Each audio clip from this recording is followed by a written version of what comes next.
নমস্কাৰ। সৰকাৰ আহিব যাব, দল গঠন হ'ব ভাঙিব, কিন্তু এই দেশ থাকিব লাগিব।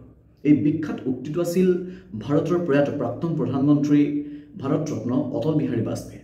বিজ্ঞানৰ গুৰুত্বতাক উপলব্ধি কৰি লাল বাহাদুৰ শাস্ত্ৰীৰ জয় জৱান জয় কিষাণ শ্লোগানক জয় বিজ্ঞানলৈ ৰূপান্তৰিত কৰা ব্যক্তিগৰাকী আছিল অটল বিহাৰী বাজপেয়ী। স্বাধীন ভাৰতবৰ্ষৰ দশম প্ৰধানমন্ত্ৰীগৰাকীয়ে ভাৰতবৰ্ষৰ ৰাজনীতিত তিনিবাৰকৈ প্ৰধানমন্ত্ৰীৰ আসন অলংকৃত কৰিছিল।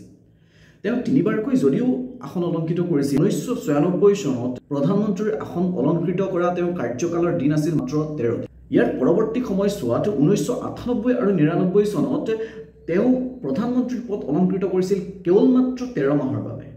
কিন্তু ইয়াৰ পৰৱৰ্তী সময়ছোৱাত চূড়ান্তভাৱে 1999 চনৰ পৰা 2004 চনলৈকে অটল বিহাৰী বাজপেয়ী 5 বছৰৰ বাবে প্ৰধানমন্ত্ৰীৰ আসন অলংকৃত কৰিছিল। এইগৰাকী ৰাজনীতিবিদ কেৱল এগৰাকী ৰাজনীতিবিদেই নাছিল, তেওঁ আছিল এগৰাকী সুসাহিত্যিক আৰু কবি। অটল বিহাৰী বাজপেয়ী তেওঁৰ ৰাজনৈতিক জীৱনত নেহেৰুৰ দ্বাৰা যথেষ্ট প্ৰভাৱিত হৈছিল।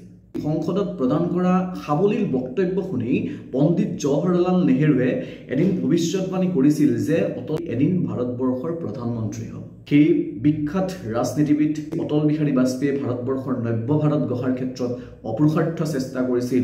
তেওঁৰ অৱদান অনবদ্য। ভাৰতবৰ্ষৰ কেৱল ৰাজনৈতিক ক্ষেত্ৰতেই নহয়, ভাৰতবৰ্ষত বিজ্ঞানৰ জোৱাৰ অনাৰ ক্ষেত্ৰত, ভাৰতবৰ্ষত এক নতুন ৰাজনৈতিক আদৰ্শ প্ৰতিষ্ঠাৰ ক্ষেত্ৰত অটল বিহাৰী বাজপেয়ী যথেষ্ট অৱদান আছে।